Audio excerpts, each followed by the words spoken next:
Magandang araw po sa inyong lahat. Ang kwentong inyong mapapakinggan ay tungkol kay Alfonso, na isang binatang kuba na hindi nakaranas ng pagmamahal sa sarili niyang ama. Nang umatake muli ang mga aswang sa baryo ni na Alfonso, ay nagkaroon siya ng kagustuhang makipaglaban, lalo na't dating manunugis ang tatay niya. Ngunit tumutol ang tatay niya, nasanayin siya. Kaya hinanap niya ang matandang lalaki na nagsanay noon sa kanyang ama.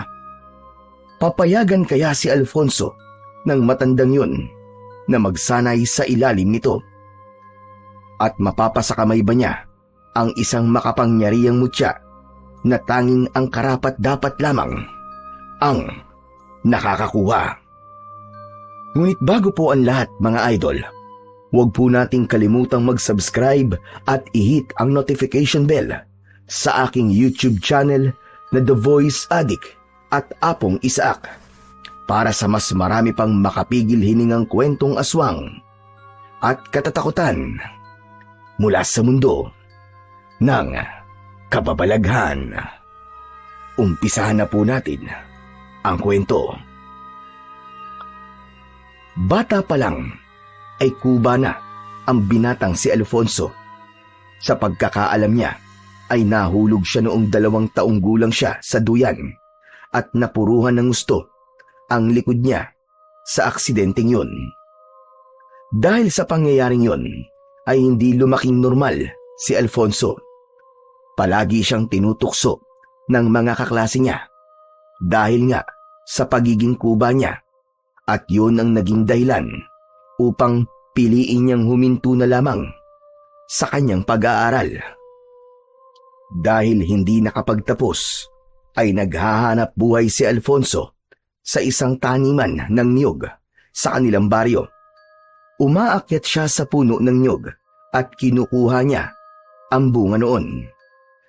Isang hapon, kakatapos lang sa trabaho ni Alfonso, pasan niya sa balikat ang isang sako ng balinghoy na ibinigay sa kanya ng amo niya. Malapit na siya sa kanilang bahay nang makasalubong niya ang kaibigan niya na si Pepe. Hoy! Alfonso! Mukhang mabigat yung pasan mo ah! Mga balinghoy to. Ibinigay sa akin ni Sir Warren. Pwede naman tong kainin ni tatay o kaya ay ibenta ang iba eh. Dapat, hindi ka na nagbubuhat ng mabibigat, pambihira ka. Lalo kang makukuba niyan eh. Ikaw naman, magbuhat man ako ng mabigat o hindi, ay kuba na talaga ako. Wala na akong magagawa sa bagay na to, Pepe. Sa bagay, pero pwede ba akong makahingi ng ilang piraso ng balinghoy? Paborito ko kasi yan eh. Kapag papakuluan lang sa tubig tapos isasawsaw sa kinayod na nyug na may asukal. Yun lang ba? Walang problema. Magpunta ka na lang sa bahay at bibigyan kita. Yon! Salamat, Chong ha. Napakabait mo talaga. Alangan namang piliin ko pang maging masamang tao. Di ba? Kuba na nga ako tapos masama pa ang ugali ko. Ikaw talaga oh. Para namang minamaliit mo ang sarili mo sa sinabi mong yan eh. Alam mo, Chong, kahit kuba ka, mas may silbi ka pa kaysa sa mga batugan dito sa baryo natin. Ang dami nga dito na normal, pero napakatatamad naman. At isa na ako sa mga tamad na yun. Mabuti naman at aminado ka sa bagay na yan. O paano? Mauna na ako at baka mapatagal pa ang kwentuhan natin eh. Kailangan ko na makauwi sa amin at baka mapagalitan na ako ng tatay ko kapag gabi na eh. Wala pa rin ako sa amin. O sige. Mag-iingat ka, Chong ha. Ay, teka. Oo nga pala, Chong. Sandali lang. Bago ko makalimutan. Narinig mo na ba yung bulong-bulungan dito sa atin? Inaswang daw yung buntis na anak ni Mang Berto ah. Ha? Ano bang ibig mo sabihin? May aswang na naman dito sa atin? Mukhang gano'n na nga. Ay, Diyos ko. Sana naman wag nang maulit yung nangyari dati na halos gabi-gabi naatake tayo ng mga aswang. O sige na, umuwi ka na sa inyo. Tanging si Pepe ang masasabi ni Alfonso na totoo niyang kaibigan. Mula sa pagkabata ay magkalaro na sila at palagi pa silang magkaklase sa eskwelahan.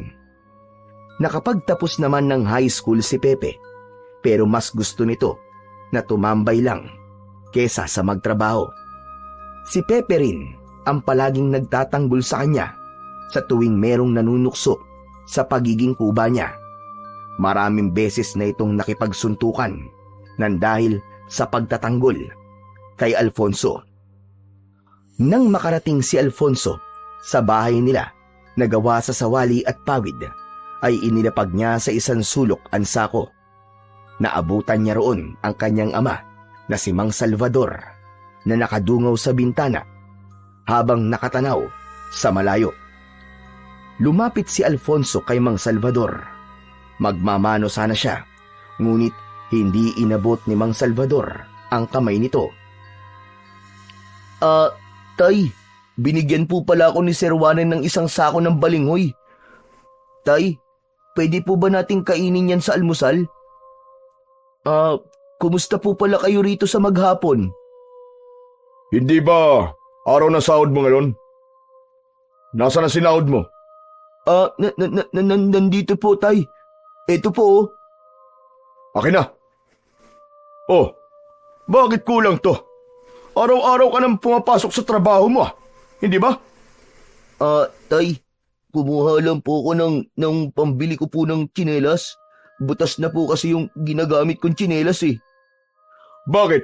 Nagagamit mo pa naman yun, di ba? Marami tayong utang na dapat bayaran, Alfonso. Bawat sentimo na kinikita mo ay mahalaga. Ipagpaliban mo na muna ang pagbili mo ng tsinelas. Sige po. Kinuha ni Alfonso sa bulsa ng kanyang pantalon ang pera na sana ay pambili niya ng tsinelas. Inabot niya yon sa ama niyang si Mang Salvador na agad naman itong kinuha. Nag-iisang anak si Alfonso ni Mang Salvador. Noon ay kilala sa kanilang baryo ang tatay niya bilang isang mahusay na manunugis ng mga aswang. Ngunit nagbago ang lahat simula nang mamatay ang asawa nito.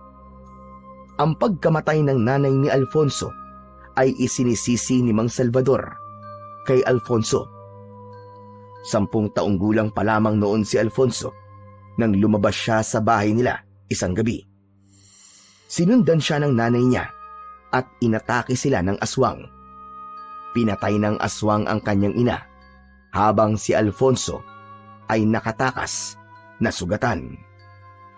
Matapos ang masalimuot na pangyayari na yon, ay huminto na si Mang Salvador sa pagiging manunugis ng mga aswang. Maging ang pagtrato nito kay Alfonso ay nagbago na rin. Naging malamig sa kanya ang sarili niyang ama. Ganun pa man, hindi nagtatanim ng sama ng loob si Alfonso kay Mang Salvador. Naniniwala siya na kasalanan niya ang lahat. Kaya ganun ang pakikitungo ng kanyang ama sa kanya. Kinagabihan, nakakabingi ang katahimikan habang kumakain ang mag-ama na sina Alfonso at Salvador. Palaging ganun ang tagpo tuwing kumakain silang mag-ama. Magkasama sila pero parang magkalayo. Bihira silang mag-usap at para kay Alfonso ay hindi normal ang ganun, lalo na at dalawa lang silang magkasama sa bahay. Oo nga pala, tay. Nakasalubong ko po kanina si Pepe. Ang sabi niya po inatake daw po ng aswang yung buntis na anak ni Mamberto. Hindi po kaya may aswang na naman po dito sa baryo natin? Hayaan mo sila. Ang importante ay hindi tayo ang inatake ng aswang. Tay, naisip ko lang po na baka mangyari ulit yung nangyari noong bata pa ako na pinuntirya po ng aswang ang baryo natin. Ano pong gagawin nyo kapag ganun po nangyari?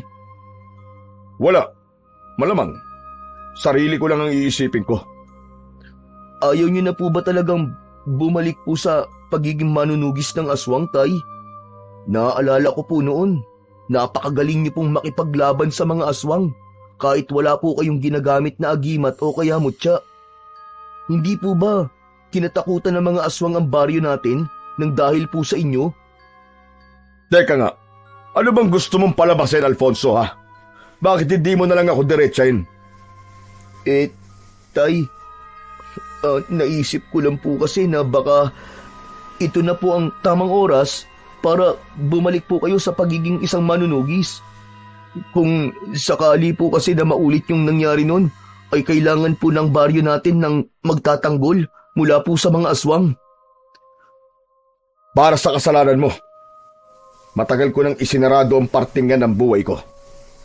Simula nang mamatay ang nanay mo, nawalan na ako ng ganang ipagtanggol ang baryong to sa mga aswang. Palagi kong tinatanong ang sarili ko kung bakit ang ibang tao ay nagawa kong protektahan, pero ang sarili kong asawa ay hindi. Isa pa, kasalanan mo kung bakit tinalikuran ko ang pagiging manunugis. Kung hindi ka sana lumabas ng gabing yun, hindi mamamatay ang nanay mo. Pinigilan ni Alfonso ang mapaluha. Pakiramdam niya ay paulit-ulit na sinasaksak ng kutsilyo ang dibdib niya sa mga salitang yun mula sa kanyang ama. Tay, kailan niyo po ba ako mapapatawad sa nagawa ko po na yun? Hinding-hindi kita mapapatawad, Alfonso. Habang buhay kitang sisisihin sa pagkamatay ng asawa ko. Tandaan mo yan. Bakit? Kapag pinatawad ba kita, ay mabubuhay ang nanay mo? Alam mo, nakakawalang ganang kumain dahil sa mga sinasabi mo. Peste buhay to. Hindi na tinapos ni Mang Salvador ang pagkain at padabog itong tumayo. Dumiretso ito sa labas ng bahay nila. Hindi na nagtangka pa si Alfonso na sundan ng kanyang ama. Alam niya na mas lalo lamang yung magagalit kapag sinundan niya. Nang mag-isa na lang siya, ay doon niya na pinakawalan ang mga luhang kanina pa niya pinipigilan. Makalipas ang ilang sandali, ay bumalik si Mang Salvador na may dalang isang bote ng alak.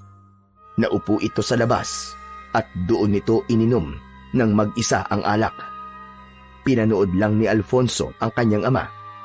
Bilang nag-iisa nitong anak, masakit para sa kanya na wala siyang pagmamahal na natatanggap mula rito.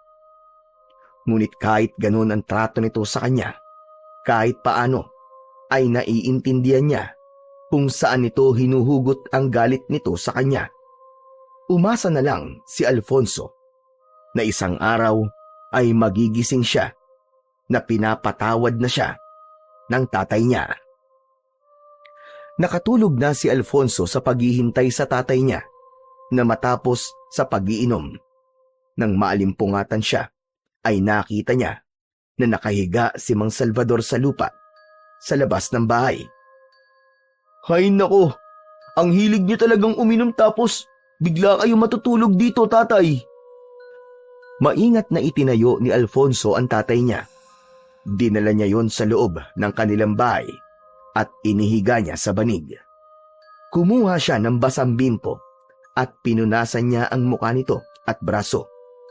Habang ginagawa niya yon, ay napatitig siya sa mukha ng kanyang ama. Naisip niyang sabihin dito ang mga bagay na gusto niyang sabihin, pero hindi niya magawa dahil nahihiya siya. Tay, sana dumating ang araw na mapatawad mo ko sa nangyari kay nanay. Hindi ko naman po ginusto na mawala siya eh. Bata pa po ako ng panahong yun at hindi ko pa alam ang magiging resulta ng mga ginagawa ko. Pero kahit galit po kayo sa akin, tay, gusto ko pong malaman nyo na mahal ko po kayo. Masuyong hinaplos ni Alfonso ang buhok ng tatay niya. Nang masiguro niya na malinis na ito, ay humiga na siya sa tabi nito at ipinikit ang kanyang mga mata upang matulog. Sa mga sumunod na araw, ay mas naging maingay ang usap-usapan ng mga tao tungkol sa aswang. Nung una, ay kwento-kwento at haka-haka lamang ang lahat. Hanggang isang umaga, natagpuan ng bangkay ng isang lalaki sa may bukana ng gubat. Halos hindi na yun makilala Sa tindi ng mga sugat nun sa katawan, parang nilapa yun ng isang mabangis na hayop. Doon na tuluyang naniwala ang lahat na may aswang na naman sa kanilang baryo. At mula noon ay halos wala nang lumalabas ng bahay kapag sumasapit ang dilim. Isang umaga, magkasamang naglalakad sina Alfonso at Pepe patungo sa ilog na paborito nilang liguan simula noong mga bata pa sila. Grabe yung nangyari kay Mang Estong, no? Nakita mo ba yung katawan niya? Oo, hanggang ngayon nga hindi ko pa rin makalimutan ang itsura ng bangkay ni Mang Estong. Alam mo Pepe, walang duda, aswang nga talaga ang pumatay sa kanya. Sinabi mo pa. Nakakatakot na tuloy ulit dito sa baryo natin, no? Narinig ko nga na meron na raw nag-alsa balutan at may mga nagbabalak na rin umalis at lumipat na lamang sa ibang lugar. Malas nga lang kasi wala na kaming ibang bahay kundi dito lang. Gusto rin sana namin. Kami naman ay may kamag-anak sa Maynila, pero hindi ko alam kung gusto ni tatay na umalis kami rito. Oo nga pala, hindi ba dating manunugi si Mang Salvador? May nasabi ba siya sa'yo tungkol dun sa mga nangyari? Siguro naman, kahit hindi siya ganong lumalabas ng bahay niyo alam niya ang mga nangyayari sa paligid niya. Ang totoo niyan, nung sinabi mo sa akin yung tungkol sa anak ni Mang Berto na buntis, ay sinabi ko sa kanya na baka may mga aswang na atake ulit dito sa atin. Ang sabi niya wala siyang pakialam dahil ang importante daw hindi kami ang sinalakay ng aswang na yun. Wala ba siyang nabanggit na makikipaglaban ulit siya sa mga aswang kung sakali? Meron naman. Ang sabi niya, hindi na siya babalik sa pagiging manunugis. Alam mo naman, simula nung nawala si nanay, ayaw niya nang makipaglaban sa mga aswang. Alam ko na hindi lang ako ang sinisisi niya sa nangyari kay nanay. Sinisisi rin ni tatay ang sarili niya kasi hindi niya nagawang protektahan si nanay. Ikaw, wala ka bang balak na sumunod sa yapak ng tatay mo? Nag-iisa kanyang anak, di ba? Dapat sanayin ka niya para maging manunugis ka rin, Alfonso. Hindi nga niya ako masyadong kinakausap Tapos sasanayin pa niya ako. Sus, malabong mangyari ang sinasabi mo, Pepe. Sayang naman pala kung ganon. Ay, sana naman ay merong matapang na makipaglaban sa mga aswang kung sakaling umatake na naman sila dito sa baryo natin. Naputol na ang pag-uusap ng magkaibigan nang makarating na sila sa ilog. Hinubad ni Pepe ang pang-itaas nitong damit habang si Alfonso ay lumusong sa tubig nang hindi naguhubad. Hindi kasi sasanay na maghubad sa labas ng kanilang bahay dahil nahihiya siya na may makakita sa hindi normal niyang likod. Habang masayang naliligo ang dalawa sa ilog, ay may mga kabataang dumating. Pinagtawanan at tinukso ng mga yon si Alfonso. Tinawag siya ng isa na pagong na naliligo sa ilog. Hoy! Kayo Kung nandito kayo para mang-inis lang, ay magsilayas na kayo. Mga wala kayong GMRC. Ganyan ba ang itinuro sa inyo ng mga magulang nyo? Ang manlait na may kapansanan? Sige na. Umalis na kayo. Kundi, sabay-sabay ko kayong lulunurin dito. Tila natakot naman kay Pepe ang mga makukulit na bata, kaya umalis na ang mga yon. Nagtungo si Alfonso sa gilid ng ilog. Agad na naglaho ang saya na meron siya kanina. Naupo siya sa malapad na bato at malungkot na tumingin sa pag-agos ng tubig.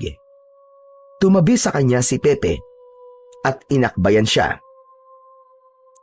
Huwag mong sabihin na nagpapa-apekto ka sa mga sinabi ng mga makukulit na batang yun.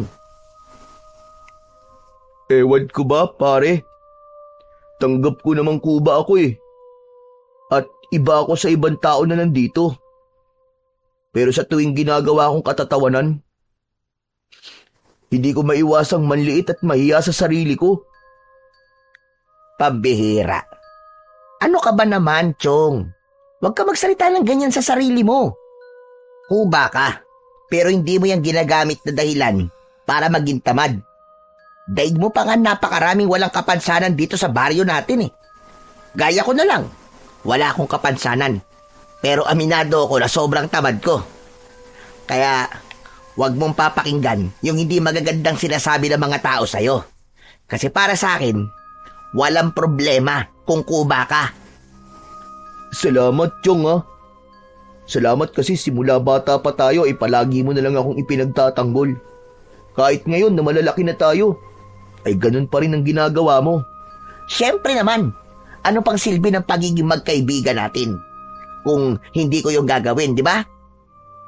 Tara na, maligo na ulit tayo. Huwag mo nang iisipin yung mga sinabi ng mga pasaway na batang yon. Isang pilit ng ngiti ang pinakawalan ni Alfonso kay Pepe.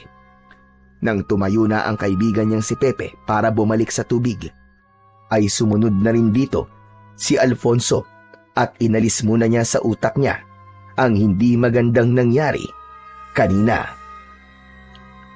Basang-basa si Alfonso nang umuwi siya sa bahay nila mula sa paliligo sa ilog. Naabutan niya ang tatay niya na nagsisibak ng kahoy sa gilid ng kubo. Napansin ni Alfonso na hindi maganda ang timpla sa muka ni Mang Salvador. Tay, ako na po magtutuloy ng pagsisibak nyo. Magpahinga na po kayo sa loob. Wag na. Ako na tatapos ito. Alam mo namang napakaraming gawain dito sa bahay tapos aalis-alis ka. Ako na nga ang gumagawa ng lahat dito kapag nasa trabaho ka. Tapos ako pa rin kahit wala kang trabaho. Tay, minsan lang naman po akong umalis eh. Nagpunta lang po kami ni Pepe sa ilog para maligo. Isa pa yung pakikibarkada mo kay Pepe na yan. Talagang doon ka nakikipagkaibigan? Sa tamad ba naman ang binatang yun? Wala ka na bang ibang mahanap na kaibigan, ha? At mahahawaan ka ng kasipagan? Bakit, Tay? Tamad pa rin po ba ako sa paningin nyo? Ano sabi mo? Ang ibig ko pong sabihin ay hindi naman po ko hinihimok ni Pepe na maging tamad. Saka, Tay, magkaibigan na po kami ni Pepe kahit nung mga bata pa lang po kami. Siya lang po naging kaibigan ko kasi siya lang po ang hindi nanlalait sa pagiging kuba ko. Talagang ipagtatanggol mo pa ang tamad na yun. Magbanlaw ka na nga at maghanap ka ng gagawin dito sa bahay. Hindi porket wala kang pasok sa trabaho mo tatamad-tamad ka na rito sa bahay. Opo, Tay. Bagsak ang balikat na nagtungo si Alfonso sa likod ng bahay nila. Nag-igib siya ng tubig sa balon na naroon upang makapagbanlaw na siya. Mas lalo siyang nalungkot sa mga sinabi ni Mang Salvador sa kanya. Panlalait na ang nakukuha niya sa labas ng kanilang bahay. At nais sana niya na kapag nasa loob na siya ng bahay ay pagsuporta naman ang makukuha niya. Ngunit hindi ganun ang nangyayari. Pakiramdam niya, kahit na anong gawin niya, ay hindi siya magiging sapat para sa kanyang ama. Habang tumatagal, ay nadadagdagan pa ang biktima ng aswang sa baryo ni na Alfonso. Nasundan yun ng isang pamilya na natagpo ang walang buhay sa loob mismo ng bahay ng mga ito. Isang karumal-dumal na pagpatay na ang alam ng lahat na aswang lamang ang may kakayahang gumawa. Dahil sa pangyayaring yun, ay natakot si Alfonso sa buhay nila ng kanyang ama.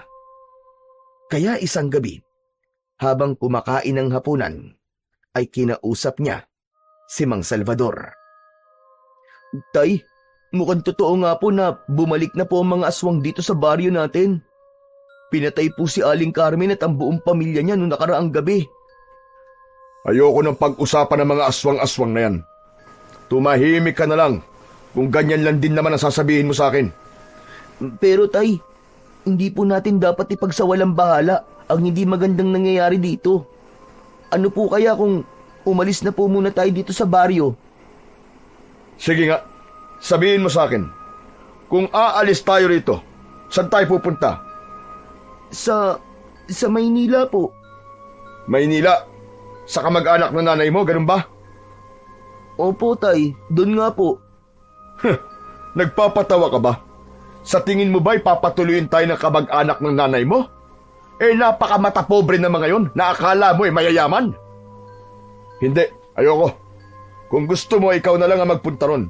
At huwag ka nang babalik dito kung papalayasin ka nila o itrato ka nila ng hindi maganda. Hindi naman po ako aalis dito nang hindi kayo kasama, Tay. Ayoko pong magkahiwalay tayo. Tigilan mo na nga yung kadramahan mo. Hindi bagay sa'yo, Alfonso. Tumahimik ka na lang. Tay, iniisip ko lang naman po ang kaligtasan nating dalawa eh. Ayoko pong magsisi tayo sa bandang huli kapag tayo na po ang inatake ng mga aswang. Kaya nga, kung natatakot ka ay umalis ka. Wala akong pakialam. Pero ako, hindi ako aalis dito dahil hindi ako natatakot sa mga aswang na yon. Kaya kong mag-isa. Mas gusto ko nga na mag-isa ako rito para hindi ko na nakikita yung pagbumuka mo. Pakiramdam ko kasi ay araw-araw akong pinaparusahan kapag nakikita kita. Hindi muna nagsalita si Alfonso. Sanay na siya sa ganung pagsasalita ni Mang Salvador sa kanya. Pero may mga pagkakataon na talagang tumutusok sa puso niya ang mga sinasabi ng kanyang ama. Simula nang mamatay ang nanay niya, ay hindi niya na naramdaman ang pagiging tatay ni Mang Salvador sa kanya. Pero kung ayaw niyo pong umalis tayo, baka po pwedeng bumalik na po kayo sa pagiging manunugis niyo, Tay. Kailangan na kailangan po ng baryo natin ang kagaya niyo eh. Kayo lang po kasi ang may kakayahan at kaalaman pagdating sa pakikipaglaban po sa mga aswang. Naaalala ko po noon na napakagaling niyo pong makipaglaban at talagang itinuring kayong bayani ng ating baryo. Hindi ba ang sabi ko sa'yo ayoko ng pag-usapan ng tungkol sa bagay na yan? Kuba ka na nga, hindi ka pa marunong makaintindi. Tigilan mo na ako sa pagpilit mo sa akin na bubalik sa pagiging manunugis dahil hindi na yan mangyayari. At kung ipipilit mo pa rin yan sa akin, ipapakain na lang kita sa mga aswang para wala nang pipilit sa akin sa mga bagay na ayoko nang gawin. Nang sabihin yun ni Mang Salvador kay Alfonso, ay hindi na siya muling nagsalita. Itinuon na lamang niya ang atensyon sa pagkain. Kahit sa loob-loob niya, ay naroon pa rin ng takot sa kung ano ang maaaring mangyari sa kanila dahil sa pagbabalik ng mga aswang sa kanilang baryo. Nang dahil sa pagpatay ng mga aswang sa baryo ni na Alfonso, ay tuluyan ang kinausap ng kanilang kapitan, si Mang Salvador, upang himukin itong bumalik sa pagiging isang manunugis. Ngunit kahit na ang kapitan ay walang nagawa para hilahin si Mang Salvador sa buhay na matagal na nitong tinalikuran. Nagdesisyon si Alfonso na sumama sa pagroronda ng mga tanod at ilang kalalakihan tuwing gabi upang kahit paano ay masiguro nila ang kaligtasan ng lahat. Wala man silang kaalaman sa pakikipaglaban sa mga aswang, ay mas pinili nila na ilaan ng mga gabi nila sa pag-iikot sa kanilang baryo. Isang gabi, narinig ni Alfonso ang pagtawag ni Pepe sa labas ng bahay nila. Alfonso! Alfonso! Tara na! Magsisimula na magronda si na kapitan! Nakakatawa ka, Alfonso. Talagang sumasama ka pa sa pagroronda? Ano akala mo? Kaya mo makipaglaban sa mga aswang? Ito ang tandaan mo. Walang laban ang kubang kagaya mo sa mga aswang. Ito lang po kasi ang paraan ko para makatulong po dito sa baryo natin, Tay. Isa pa po, hindi lang naman po akong lalaban kung sakali eh. Kasama ko po sina kapitan at ang mga tanod. May ilang kalalakihan din po kaming kasama. Marami-rami po kami. Sige, ilagay mo sa panganib ang buhay mo. Ipapalibing na lang kita kapag namatay ka. Tahimik na kinuha ni Alfonso ang kaluban ng itak at isinabit yon sa kanyang bewang. Nagpaalam siya kay Mang Salvador, ngunit hindi man lang yun umimik.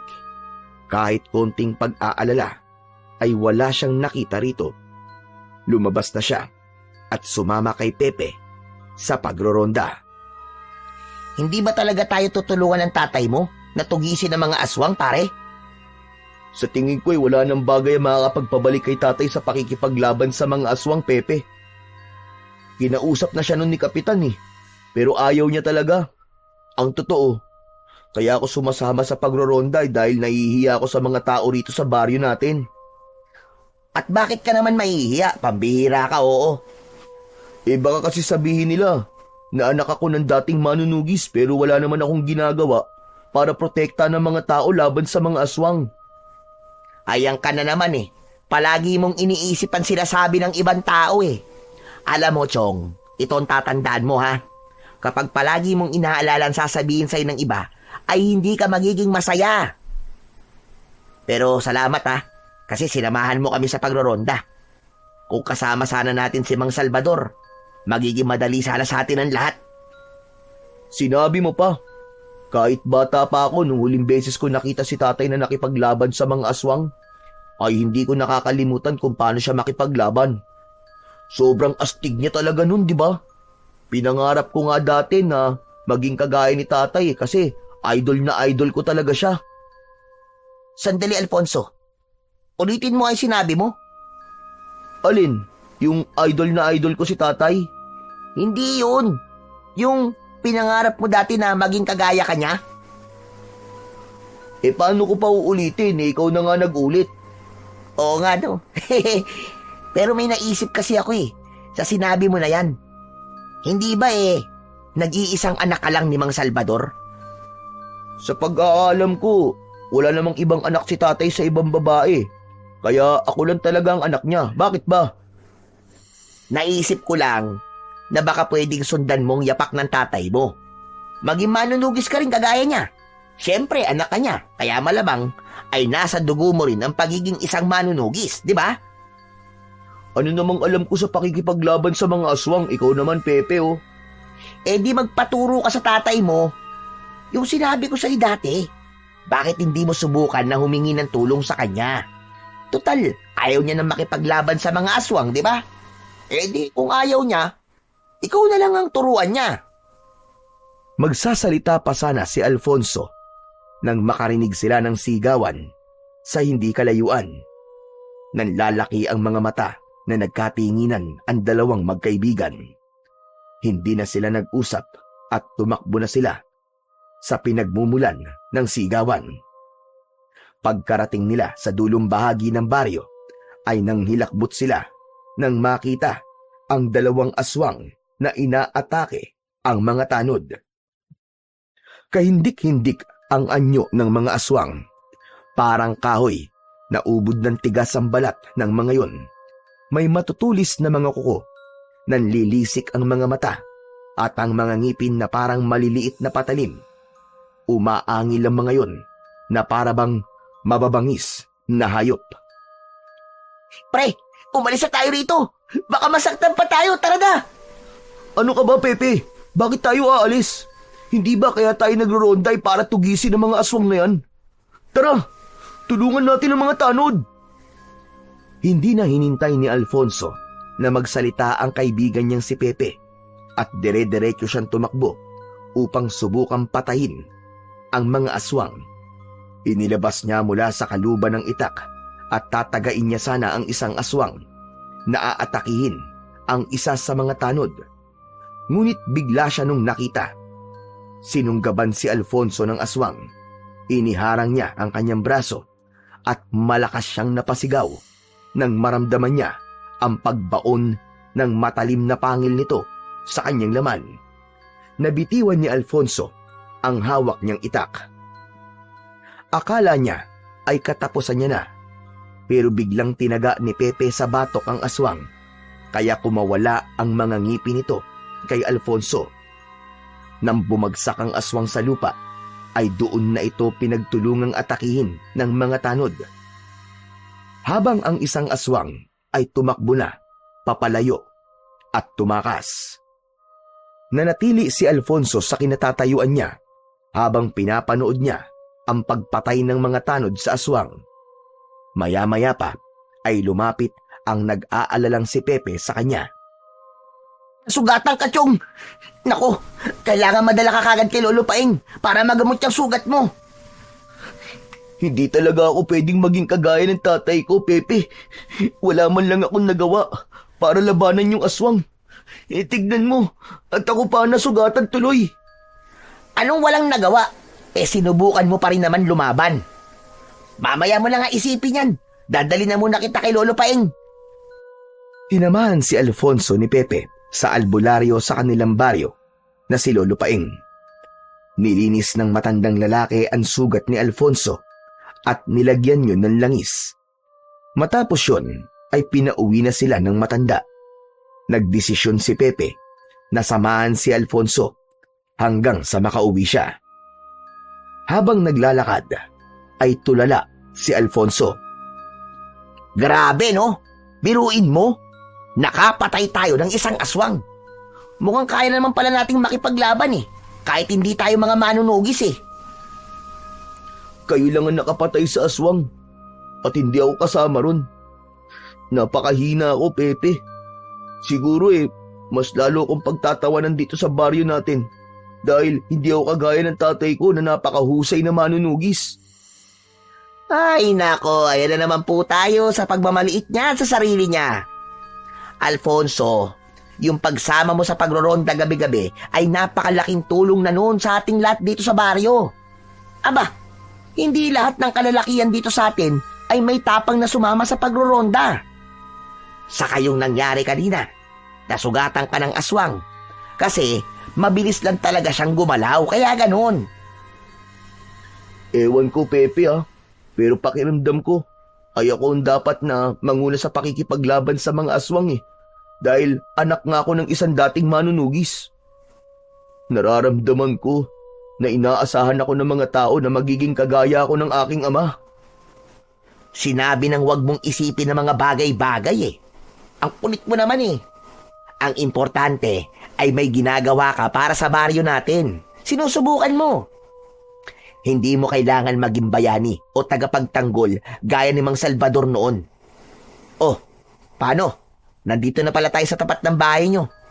Uuwi na rin ako sa amin Sige, Pepe. Salamat sa pag-aatid Mag-iingat ka pa uwi. Sige, Chong.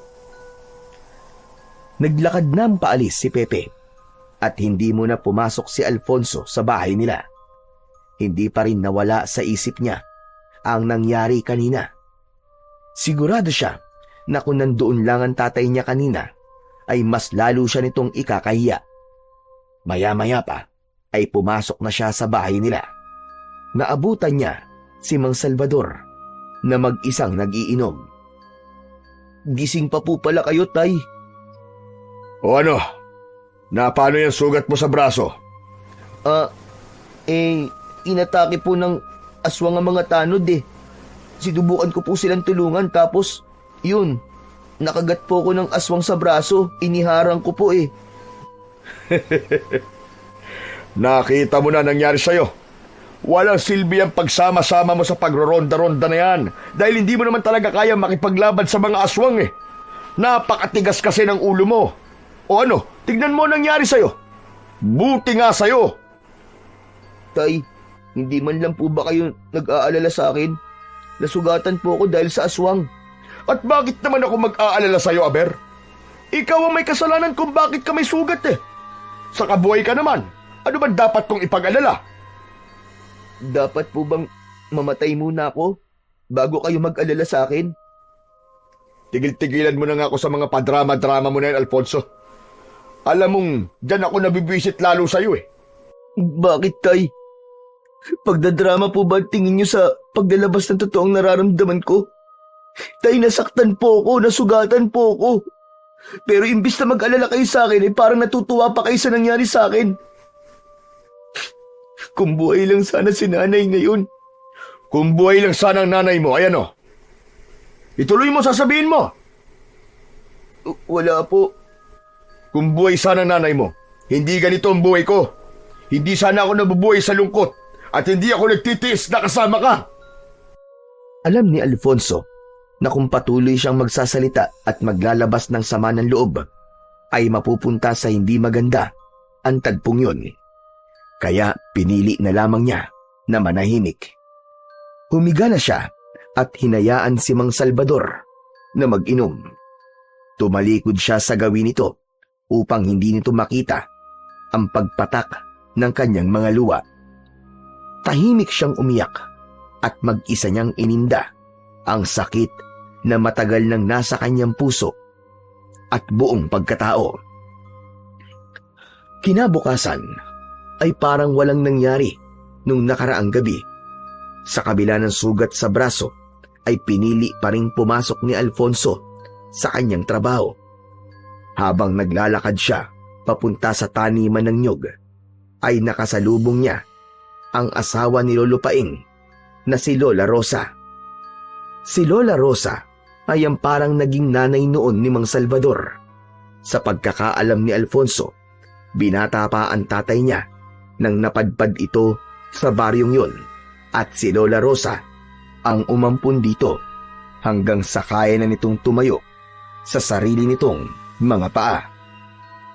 Alfonso, ikaw pala yan. Ang tagal na nating hindi nagkikita, iho. Kaya nga po, Lole. Ang sabi po sa akin ni Lolo Paing, nasa syudad daw po kayo. Oo, nag-alaga ako roon ng aking mga apo. Kaninang madaling araw lamang ako dumating. At nakakalungkot ang mga balitang ikinuwento sa akin ni Paing. Sumasalakay na naman pala ang mga aswang dito sa atin. Nabanggit rin niya sa akin na nakipaglaban kayo sa mga aswang kagabi at nasugatan ka raw. Opo, totoo po yun, Lola. Walang-wala po talaga ako sa kakayahan ng tatay ko sa pakikipaglaban sa mga aswang. Nag-iisa po niya akong anak, pero hindi ko po nakuha ang galing niya sa pagiging manunugis. Apo, ang pagiging manunugis ay hindi maaaring maging likas sa isang tao. Kahit nasa dugo nyo na ito, ay hindi pwedeng mahusay ka na kagad na makipaglaban sa mga aswang. Bakit? Ikaw ba ay hindi sinasanay ng iyong ama? Lola Rosa, sa kasamaang palad po, hindi eh. Ayaw niya po akong turuan. Alam niyo naman po, simulat sa pool nung namatay po si nanay, ay halos hindi na po ako kinakausap ni tatay. Kaya nga, nakakalungkot na hanggang ngayon ay ganun pa rin ang trato sa iyo ni Salvador. Naiintindihan ko naman po si tatay, Lola Rosa eh. Lola, yung sinabi niyo po kanina, ang ibig po ba sabihin hindi likas na magaling ang tatay ko na makipaglaban po sa mga aswang, ganun po ba? Tama ka, hindi nga. Tinuruan siya noon ng isang matandang manunugis na nakatira dati dito sa ating baryo. Ang matandang yon ang dahilan kung bakit naging kilalang manunugis ang iyong ama. Hindi po nabanggit sa amin ni tatay ang bagay na yan ah. Kilala mo naman si Salvador. Minsan ay masyadong malihim. O paano, Apo? Ako'y mauuna na sa iyo, hadi. At baka hinahanap na ni Paing itong pinabili niya sa akin ng mga gulay. Sige po, Lola Rosa, mag-iingat po kayo. Habang naglalakad si Alfonso papunta sa taniman ng niyog, ay hindi niya naiwasan na isipin ang nalaman niya mula kay Lola Rosa tungkol sa kanyang ama. Dahil hindi niya alam na meron palang nagturo sa tatay niya para maging isang mahusay na manunugis. Makalipas ang 1 linggo, ay mas lalong tumindi ang pag-atake ng aswang sa baryo ni na Alfonso. May ilang mga kalalakihan na tumigil na sa pagroronda hanggang sa tuluyan ng natakot maging ang mga tanod dahil tila palakas ng palakas ang puwersa ng mga aswang na dumarating tuwing gabi. Dahil doon, maging sina Alfonso at Pepe ay inihinto na rin ang pagroronda dahil alam nila na hindi nila kaya kung silang dalawa lamang ang haharap sa mga aswang. Ang nangyari ay tila kanya-kanya na ng paraan ng mga tao kung paano masisiguro ang kaligtasan nila sa tuwing kakagat ang dilim. Bilang anak ng dating manunugis ay naniniwala si Alfonso na dapat ay may gawin siya. Kaya isang umaga wala siyang pasok sa trabaho, ay kinausap niya ang kanyang ama na nakaupo sa labas ng kanilang kubo. Tay, pwede po ba kitang makausap? Tungkol saan? Sa nangyayari po rito ngayon sa baryo natin. Alam ko pong alam niyo na parami na po ng parami ang nabibiktima ng mga aswang. Talaga bang hindi ka marunong umintindi, ha? Hindi ba ang sabi ko sa'yo ay hindi na ako babalik sa pagiging manunugis? Alam ko po yun. At hindi na po kita pipilitin po pagdating po sa bagay na yan. Ang gusto ko pong hilingin sa inyo ay turuan niyo po ako makipaglaban sa mga aswang, Tay. Ikaw, makikipaglaban sa mga aswang? Pinapatawa mo ba ako, Alfonso? Seryoso po ako, Tay. Kung ayaw niyo na talagang bumalik sa pagiging manunugis, ay hayaan niyo po na ako na lang po maging tagapagtanggol ng ating baryo. Laban po dun sa mga aswang. Nabanggit po kasi sa akin ni Lola Rosa na merong isang matandang lalaki ang nagsanay sa inyo nun. Kaya sana sanayin niyo rin po ako, Tay. Tatapatin na kita, Alfonso, ha? Masaktan ka na kung masaktan ka. Pero hindi ko nakikita sa'yo na magiging kagaya kita. Dahil po ba sa kapansanan ko? Dahil po ba sa kuba ako? Mabutit alam mo, oo. Dahil sa isang kuba ka. Sa tingin mo ba ay makakaya mo makipaglaban sa mga aswang sa itsura ng katawan mo na yan? Baka nga sa pagsasanay pa lang ay sumuko ka na eh. Kaya tigilan mo na ang ilusyon mo na yan. Tinanggap ko nang wala akong magiging tagapagmana ng pagiging manunugis ko dahil ang anak ko ay isang kuba. Hindi napigilan ni Alfonso ang pagpatak ng kanyang mga luha. Malakas yung bumalong mula sa kanyang mga mata. Sa kabila ng matindi niyang pag-iyak, ay wala pa rin siyang nakitang reaksyon mula kay Salvador. Talaga po bang ganyang kaliit ang tingin niyo sa akin, Tay? Bakit sa inyo ko pa natatanggap ang mga salitang kagaya niyan? Hindi po ba kayo natutuwa na gusto ko pong sundan ang yapak niyo? Ayaw niyo po bang magkaroon ng bagong tagapagtanggol ang ating baryo, lalong-lalo na po sa hindi magagandang nangyayari ngayon dito? Kung magkakaroon man ng panibagong tagapagtanggol ang baryong to, ay sigurado ako na hindi ikaw yon, Alfonso. Tignan mo nga ang sarili mo. Ganyan bang magiging isang manunugis? Umiiyak? Kalalaki mong tao umiiyak ka. Hindi po kaduwagan ng pag-iyak, Tay. At hindi po porket lalaki tayo, ay hindi na tayo pwedeng umiyak. Tao rin po ako, Tay. At lahat ng tao ay may emosyon. Alam mo, walang patutungong magandang pag-uusap natin ito. Umalis ka na sa harapan ko at nabibwisit na ako sa'yo. Umiim ang bagang ni Alfonso. Marami pa siyang gustong sabihin sa kanyang ama, pero alam niya na sarado na ang isip nito pagdating sa kanya. Pinunasan niya ang kanyang luha at umalis siya sa bahay nila. Gusto muna niyang huminga at makapag-isip-isip. Naglakad-lakad siya hanggang sa makarating siya sa ilog. Umupo siya sa malaking bato sa tabi ng ilog at doon niya itinuloy ang kanyang pag-iyak. Siguro, kung hindi ako kuba, ay sasanayin ako ni tatay na maging manunugis eh. Bakit kasi naging kuba pa ako eh? Ano ba silbi ng kapansanan ko to sa buhay ko? Nagulat si Alfonso nang marinig niya ang pagtawag ng kaibigan niyang si Pepe mula sa likuran niya. Nagmamadali niyang pinunasan ang kanyang mga luha. Hindi pa siya nakontento at naghilamos pa siya sa malinis na tubig ng ilog upang mawala ang bakas ng kanyang pag-iyak. Nang humarap si Alfonso, ay nasa harapan na niya si Pepe. Anong ginagawa mo rito, Chong? Wala, magpapahangin lang. Ikaw, anong ginagawa mo rito? Magpapahangin lang din. Gaya-gaya ka naman eh. Oh, ikaw ba't namamagaya mga mata mo? Umiyak ka ba? Ha? Hindi. Bakit naman ako iiyak? Napuwing lang ako. Napuwing. Gara naman ang pagkapuwing mo, Chong. Dalawang mata talaga. Umaming ka na kasi. Umiyak ka, no? Si Mang Salvador na naman ba ang may gawa niyan? Paano mo nalaman?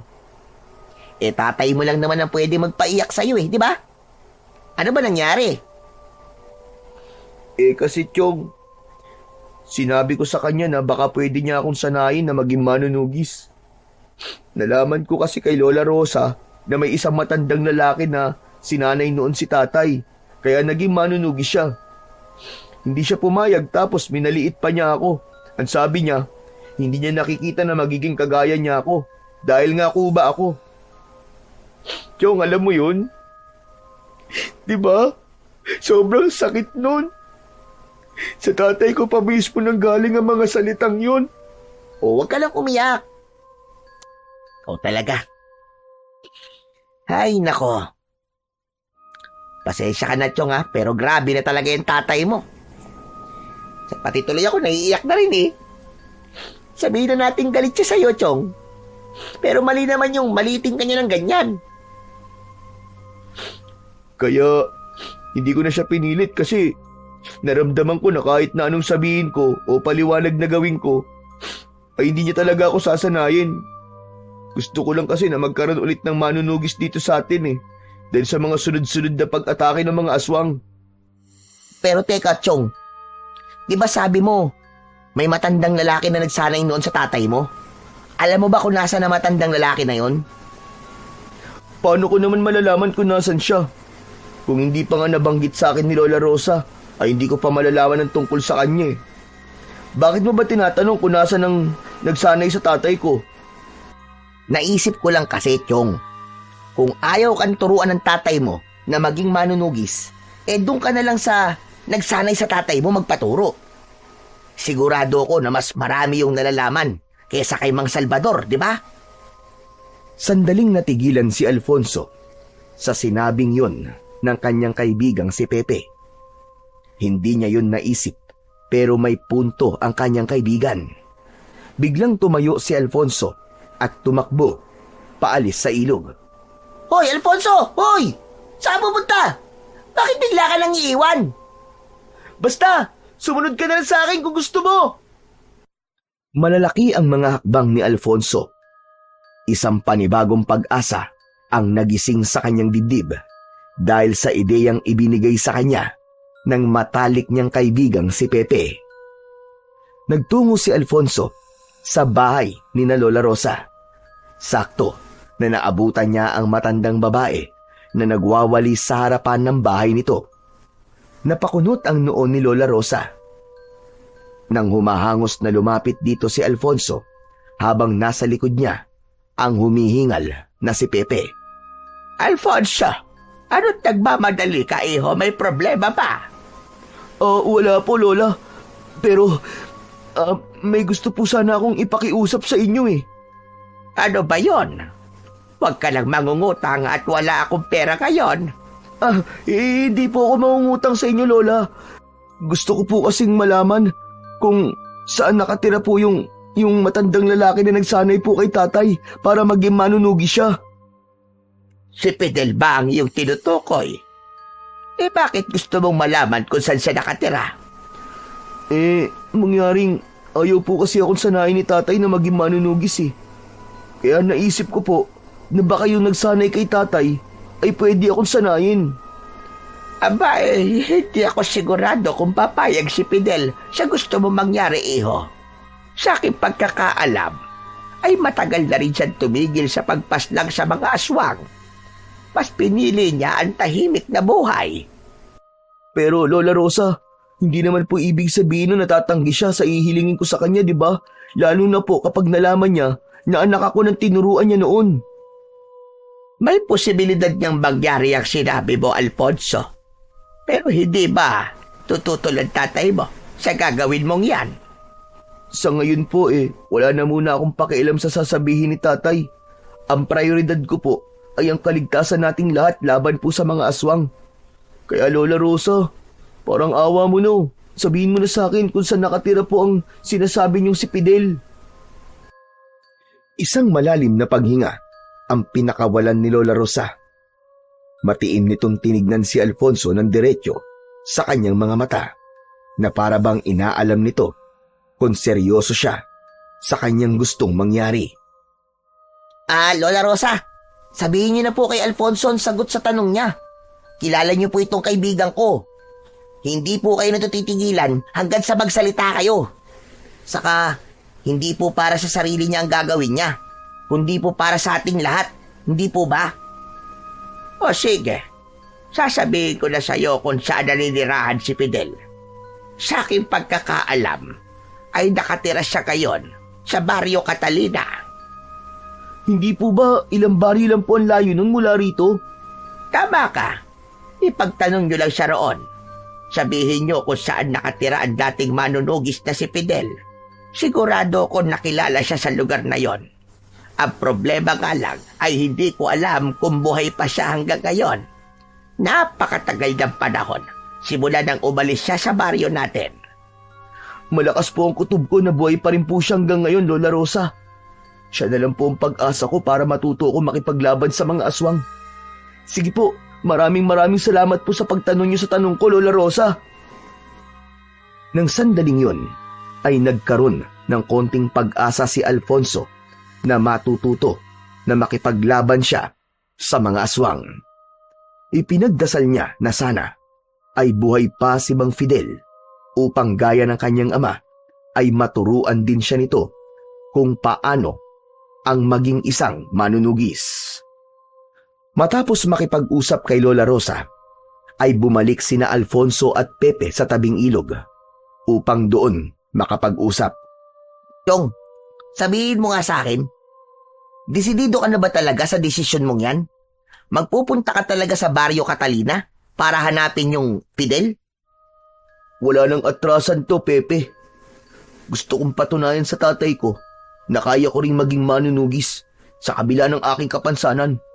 Isa pa, gusto ko rin na malaman ng mga aswang na hindi nila tayo pwedeng galawin kaya sisikapin ko talaga na maging mahusay gaya ni tatay. O paano yan? Kailan mo pala balak umalis? Mamayang gabi na kagad, Chong. Tatakas na lang ako kay tatay kasi alam kong hindi siya papayag sa gagawin ko eh. Pero maraming salamat, Chong ha. Ideya mo to eh. Kung hindi mo yun sinabi sa akin, hindi ko talaga yun maiisip. Aba, syempre. Mukha lang akong hindi nag-iisip, no? Pero marami akong ideyang magaganda. Pero, gusto mo ba na samahan kita sa pagpunta sa Barrio Catalina? Wala rin naman akong gagawin eh. Wag na, Chong. Kaya ko nang mag-isa yun, saka hindi ko rin alam kung gaano ako katagal na mawawala eh. Baka mag-alala ang nanay at tatay mo sa'yo kapag hindi ka kagad nakauwi. Hindi na nagpumilit si Pepe sa kagustuhan nitong samahan si Alfonso. At sa loob ni Alfonso ay desidido na talaga siyang hanapin si Mang Fidel. Nais niyang malaman ang mga nalalaman nito sa pakikipaglaban sa mga aswang upang magkaroon sila ng kahit konting pag-asa na muli nilang mapapahinto ang mga aswang sa pagsalakay at pamimerwisyo sa kanilang baryo. Pagsapit ng gabi, ay tahimik na lumabas si Alfonso sa kanilang bahay.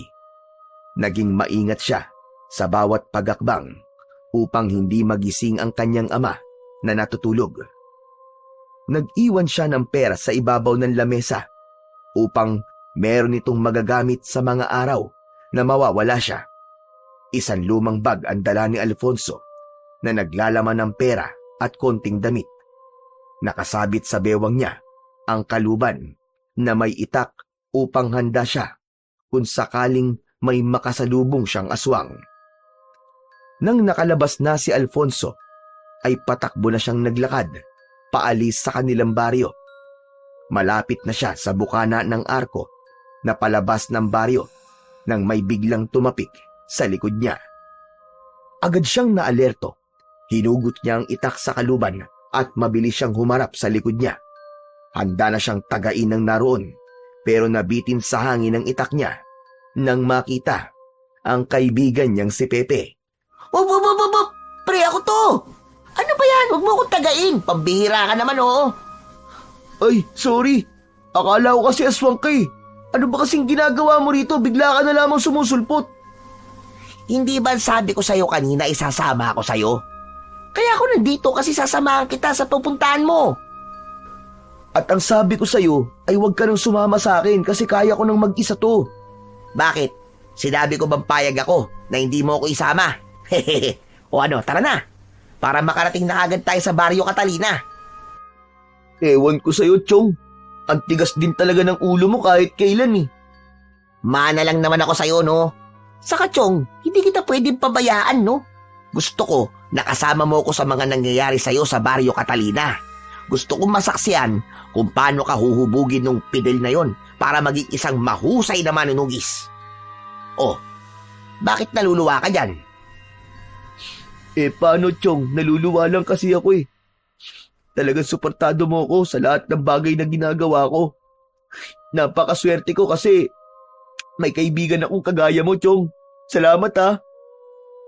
Anak ng, nagdrama pa talaga.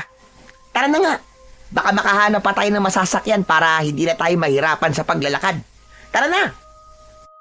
Matapos yun, ay magkasama na ngang naglakad ang dalawa palabas ng kanilang baryo.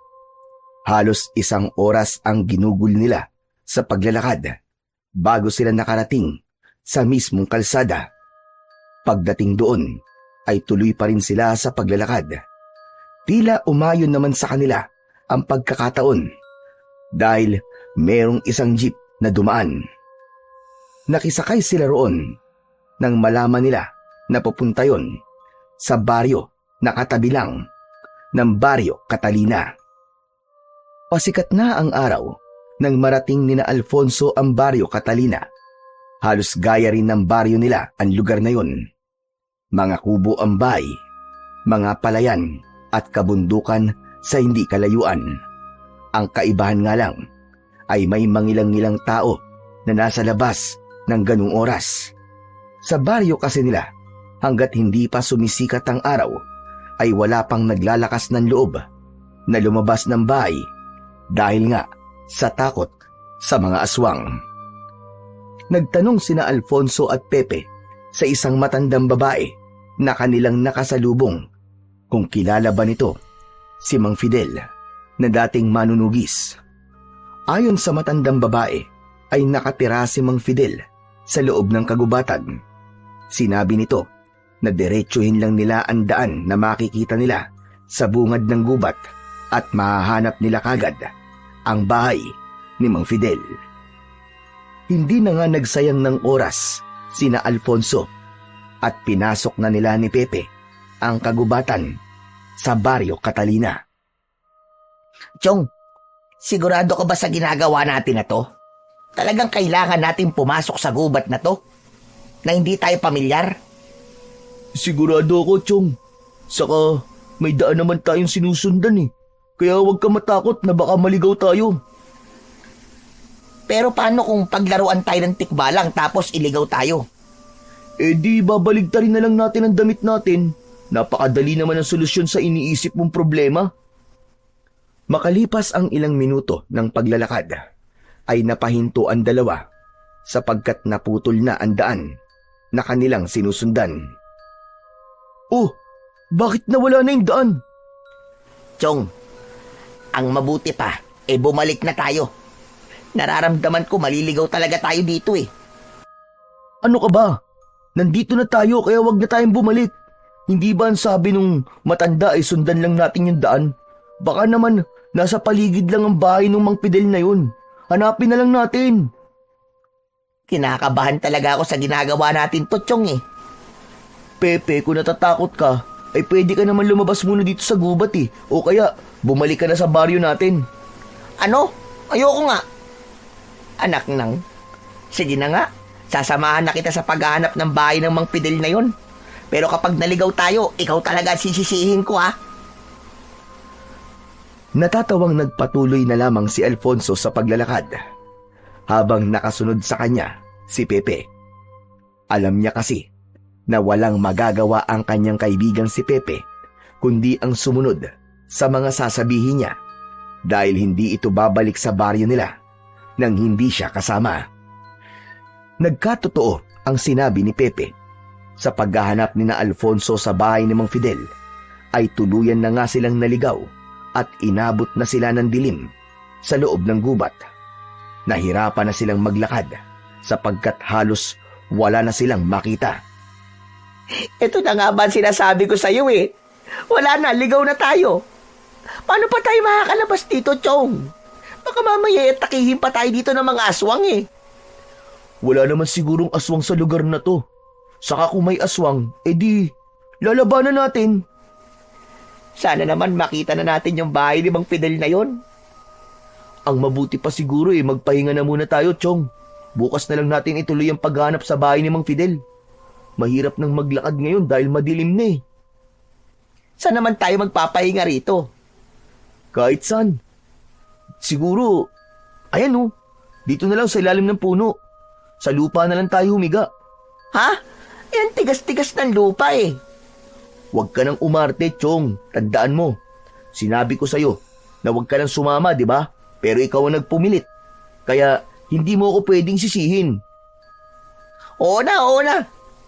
Wala naman akong pagpipilian eh. Nauna nang humiga si Pepe sa lupa. Habang si Alfonso naman ay umupo at sumandal sa puno. Hiniling niya na sana ay may magandang pupuntahan ng lahat ng nangyayari sa kanila ng kaibigan niyang si Pepe. Habang nasa ganung posisyon ng dalawa, ay may naramdamang kakaiba sa paligid si Alfonso. Biglang naging maalinsangan ng hangin. May naaamoy din siyang tila nabubulok na karne. Tinapik niya si Pepe sa braso. Chong, naaamoy mo ba yun? Ano yung mabaho? Parang bulok na karne. Baka may baon ka diyang pagkain ha? Yun siguro yung mabaho. Wala akong dalang pagkain dito. Puro damit lang ang dala ko eh. Sandali dito ka lang. Saan ka pupunta, Chong? Basta diyan ka lang. Hinugot ni Alfonso ang itak mula sa kaluban. Saka siya marahang naglakad palayo kay Pepe. Nais niyang masigurong ligtas sila dahil may pakiramdam siya na merong nagmamasid sa kanila. Ngunit hindi pa siya nakakalayo nang marinig niya ang pagsigaw ni Pepe. Chong! Chong, tulungan mo ako! Chong, may aswang! Napatakbo si Alfonso pabalik sa kinaroroonan ni Pepe. Nang hilakbot siya nang makitang nakahiga na sa lupa si Pepe habang nasa ibabaw naman ito ang isang aswang. Hawak ni Pepe sa mga kamay ang aswang at nagpapambuno ang dalawa. Mabilis na kumilos si Alfonso para iligtas ang kanyang kaibigan. Tumakbo siya palapit sa aswang at tinaga niya yun sa likod. Galit na humarap ang aswang kay Alfonso. Bigla yung tumalon papunta sa kanya. Ngunit agad siyang nakaiwas. Iniumang niya ang itak sa aswang. Sige, hindi ako natatakot sa'yo. Kaya kung gusto mong mabuhay, ay umalis ka na. Para sa iyong kaalaman, ay anak ako ng isang mahusay na manunugis. Ngunit mas lalong nagalit ang aswang. Malakas siyang umangil at muling sumugod kay Alfonso. Tumakbo si Alfonso papunta kay Pepe at tinulungan niya yung tumayo. Nang nakatayo na si Pepe, ay mabilis silang tumakbo para maghanap ng lugar na maaari nilang pagtaguan. Akala ko ba sabi mo sa aswang hindi ka natatakot sa kanya? Bakit tumatakbo tayo? Nagbibiro lang naman ako, Chong. Akala ko kasi matatakot siya pag sinabi ko yun pero hindi pala. Mabilis na lumingon si Alfonso sa likod nila at nakita niya na nakasunod pa rin sa kanila ang aswang. Bilisan mo, Chong! Maaabutan niya na tayo! Bilis! Sa gitna ng pagtakbo ng dalawa, ay nagulat sila nang isang matandang lalaki ang biglang lumitaw sa unahan nila. May hawak yung sibat na nakatutok sa kanila. Nagimbal ang magkaibigan at ang unang pumasok sa utak ni Alfonso ay sisibatin sila ng matandang yun. Dumapa kayo! Bilisan niyo! Naging alerto si Alfonso. Hinila niya si Pepe at magkasabay silang dumapa sa lupa. Pinakawalan ng matandang lalaki ang sibat at tumama yun sa mismong noo ng aswang na nasa likuran ni na Alfonso. Hindi makapaniwala si Alfonso sa bilis ng mga pangyayari. Napakabilis ng tibok ng puso niya. Naglakad ang matandang lalaki. Nilagpasan nun sina Alfonso at kinuha nito ang sibat na nakatarak sa ulo ng aswang. Tumayo na sina Alfonso at Pepe. Hinarap nila ang matandang lalaki na nagligtas sa kanila. Maraming salamat po. Kung hindi po kayo dumating malamang patay na po kami ng kaibigan ko. Mga dayo kayo rito, no? Ngayon ko lang kasi kayo nakita. Naliligaw ba kayo? Opo. Ito po kasi kaibigan ko eh. Ang sabi ko po bumalik na kami sa Baryo Catalina. Habang maliwanag pa pero masyado pong makulit eh. Pwede bang wag mo na akong sisihin, Chong? Ang importante, buhay pa rin tayo hanggang ngayon. Saka malay ko ba na may aswang din dito? Bihira na ang mga aswang na nagagawi sa lugar na to at sa Baryo Catalina. Ang iba ay napapadaan lang. Minalas lang talaga kayong dalawa na may nakainkwentro kayong aswang. Ngunit, ano ba talagang ginagawa nyo rito sa gubat?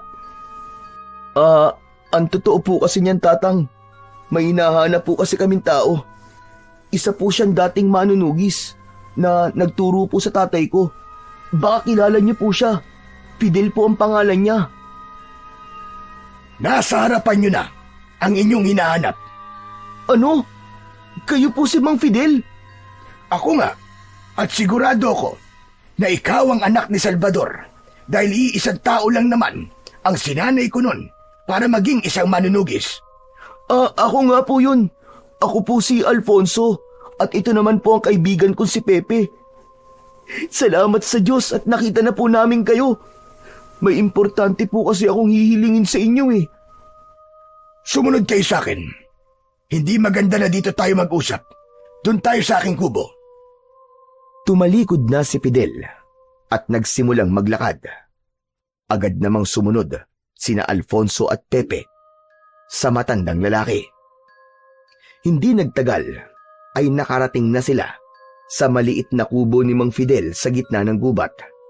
Nakaupo sina Alfonso at Pepe sa kawayang sahig habang may gasera sa gitna nila.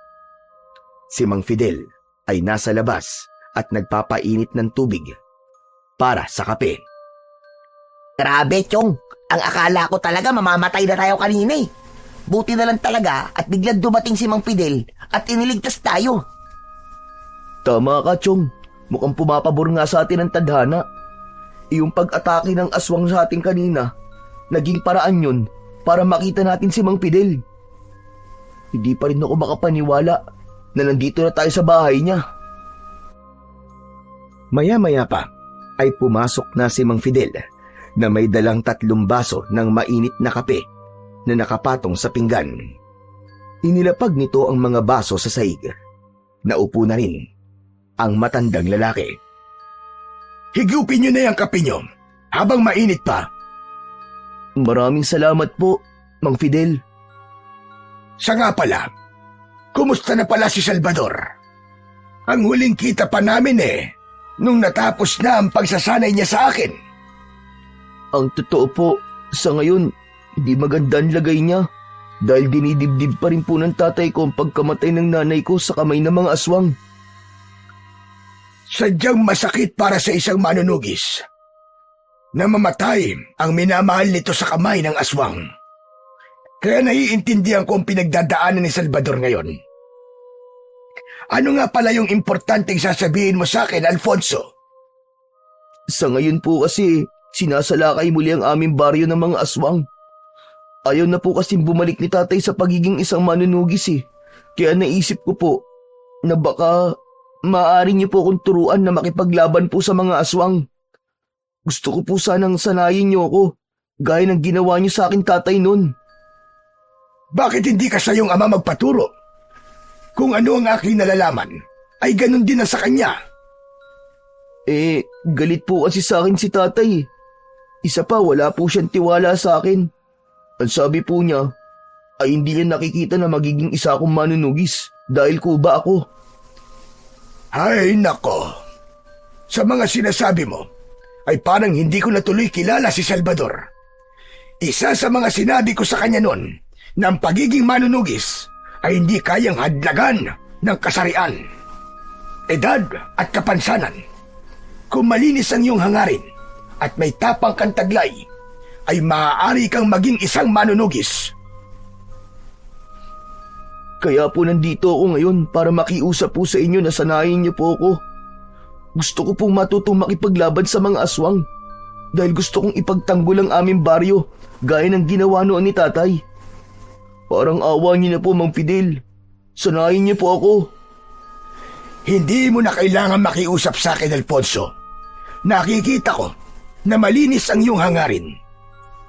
Kaya huwag ka mag-alala. Ituturo ko sa iyo ang aking nalalaman sa pakikipaglaban sa mga aswang. Kung handa ka na, ay magsisimula na tayo. Bukas din ng umaga. Talaga po? Maraming salamat po, Mang Fidel. Salamat po talaga. Halos maiyak si Alfonso ng sandaling yon.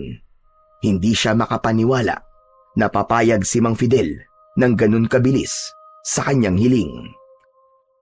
Sa unang araw ng pagsasanay, ay dinala ni Mang Fidel si Alfonso sa isang malawak na bakanting lupa sa gitna ng kagubatan. Dala ni Mang Fidel ang mga sandata na maaaring magamit ni Alfonso sa pakikipaglaban sa mga aswang. May itak, pana, sibat at mga patalim na may kakaibang disenyo. Isa-isa yung ipinakita ni Mang Fidel kay Alfonso at ipinaliwanag ng matanda ang gamit ng bawat isa. Sa unang subok pa lang ni Alfonso na gamitin ang mga sandata ay halatang hindi siya sanay, pero hindi siya pinabayaan ni Mang Fidel. Ginabayan siya nito ng maayos kung paano niya gagamitin ang mga sandata. Bukod sa paggamit ng sandata, sinimulan din ni Mang Fidel ang pagpapalakas ng katawan ni Alfonso. Gumising si Alfonso ng madaling araw upang magbuhat ng mga kahoy.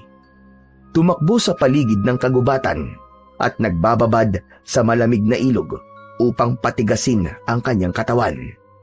Kahit nananakit na ang kanyang likod at hinihila ng pagod ang kanyang mga tuhod, ay hindi sumuko si Alfonso. Gusto niyang patunayan na kaya niya at hindi hadlang ang pagiging kuba niya upang maging isa siyang manunugis. Makalipas ang halos 1 linggo, ay tuluyan nang natutunan ni Alfonso ang paggamit ng iba't ibang sandata. Kung minsan ay hinahayaan na siya ni Mang Fidel na magsanay ng mag-isa. Isang hapon, habang nasa gitna ng pagsasanay si Alfonso, ay lumapit sa kanya si Mang Fidel, kasama ng matanda, si Pepe. Pinahinto siya ni Fidel at anito ay nais siya nitong kausapin. Ano pong sasabihin niyo sa akin, Mang Fidel? Tinatapos ko na ang pagsasanay mo sa araw na ito, Alfonso. Nakikita ko sa galaw mo ang iyong ama. Hindi nakapagtataka na ikaw nga ay kanyang anak. Maraming salamat po. Lahat po ng ito ay dahil sa inyo. Salamat po at pinayagan niyo akong magsanay sa tulong niyo. Habang buhay ko pong tatanawin na malaking utang na loob to sa inyo. Walang anuman. Isang karangalan sa akin ang makapagturo ng kaalaman sa pakikipaglaban sa lahat ng mga nagnanais na maging isang manunugis. Ngunit Alfonso, nais ko na makasiguro na mananalo ka sa pakikipaglaban mo sa mga aswang sa inyong baryo. Kaya may isang bagay na nais kong subukan mong kunin. Ano po ang bagay na yun? Ang mutya ng buto ng kamelyo. Isang makapangyarihang mutya na magbibigay ng isang kakaibang lakas at husay sa pakikipaglaban sa kung sino man ang magmamay-ari nito. Nasaan po ang mutya na sinasabi niyo? Ang mutya ng buto ng kamelyo ay matatagpuan sa isang kuweba na hindi ganun kalayo sa aking kubo. Minsan ko nang sinubukang kunin yon, Ngunit hindi ako ang hinihintay ng diwatang nagbabantay sa mutyang yon. Pero baka hindi ko rin po makuha ang mutya, Mang Fidel. Kayo nga po na napakatagal ng manunugis ay hindi nakuha yon. Ako pa ho kaya? Walang nakakaalam sa basihan ng diwata sa pagbibigyan ito ng mahiwagang mutya. Kaya subukan mo lang, malay mo, ikaw na pala matagal nang hinihintay ng diwata na makakakuha sa mutya ng buto ng kamelyo. Isang malalim na paghinga ang pinakawalan ni Alfonso. Malaking tulong ang mga natutunan niya kay Mang Fidel tungkol sa pakikipaglaban sa mga aswang. Pero kung magkakaroon siya ng isang makapangyarihang mutya, ay mas magiging malaki ang posibilidad na magtagumpay siya na mapalayas ang mga aswang sa kanilang baryo. Kinagabihan, bago sumapit ang 12:00 ng hating gabi, ay magkasamang lumabas ng kubo sina Alfonso, Pepe at Mang Fidel upang magtungo sa kuwebang kinaroroonan ng mutya ng buto ng kamelyo. Tangan ni Mang Fidel ang lampara na siyang nagsilbi nilang tanglaw sa kanilang dinaraanan. Makalipas ang halos 1 oras na paglalakad, ay huminto sila sa harapan ng malaking kuweba. Nandito na tayo. Nasa loob ng kuwebang yan ang mutya na kailangan mo, Alfonso. Diretsuin mo lang ang daan, papasok, at huwag kang liliko. Sa dulo ay may makikita kang isang napakalinis na batis. Tawagin mo ang diwatang si Mandaya. Sabihin mo na nais mong makuha ang mutya ng buto ng kamelyo. Tandaan mo, huwag kang mag-iisip ng kahit na anong negatibo. Ang isipin mo lang ay ang dahilan kung bakit gusto mong maging tagapangalaga ng mutya ni Mandaya. Opo, tatandaan ko po ang lahat ng sinabi niyo, Mang Fidel. Good luck sa'yo, Chong, ha? Sigurado ako na makukuha mo kung ano man ang dapat mong kunin sa loob ng kuweba na yan. Hindi ka namin maaaring samahan sa loob, kaya dito na lang kami maghihintay sa'yo. Ibinigay ni Mang Fidel ang lampara kay Alfonso upang magsilbing tanglaw niya sa loob ng napakadilim na kuweba. Agad siyang pumasok sa kuweba at tinahak niya ang mabato at madulas na daan. Naging maingat siya sa kanyang paglalakad dahil isang maling hakbang lang niya ay maaari siyang maaksidente at masaktan. Kakaiba ang lamig sa loob ng kuweba na yon. Nakakabingi rin ang katahimikan. Pakiramdam ni Alfonso ay napakaraming mata ang nakatingin sa kanya, ngunit nagpatuloy lang siya sa paglalakad hanggang sa narating na niya ang dulong bahagi ng kuweba. Doon ay nakita niya ang isang napakalinis na batis. Inilapag niya ang lampara sa malapad na bato. Huminga ng malalim si Alfonso at wala siyang ibang inisip kundi ang dahilan kung bakit niya nais na makuha ang mutya ng buto ng kamelyo. Ngayon pa lang ay humihingi na po ako ng paumanhin sa paggagambalang gagawin ko sa diwatang nakatira sa batis na nasa aking harapan. Sinasamo kita, Mandaya. Nandito ako dahil nais kong malaman kung ako ay karapat-dapat sa mutya ng buto ng kamelyo. Nagulat si Alfonso nang magkaroon ng tila maliit na ipo-ipo sa gitna ng batis. Umikot ng marahan ng tubig sa batis at mula sa gitna ay lumitaw ang isang babaeng nagliliwanag ang buong katawan. Sa sobrang liwanag nito ay hindi makita ni Alfonso ang itsura ng naturang babae. Ang tanging nakikita niya lang ay ang hugis ng katawan nito at ang buhok nitong sumasayaw sa hangin. Sigurado si Alfonso na yun na ang diwatang si Mandaya.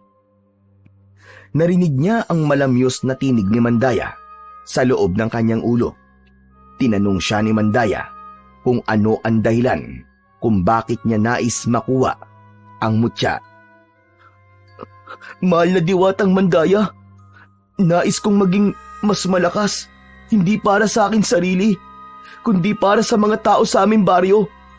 Sinasalakay kami ng mga aswang gabi-gabi. Dumarami na ang mga inosenteng buhay na nawawala.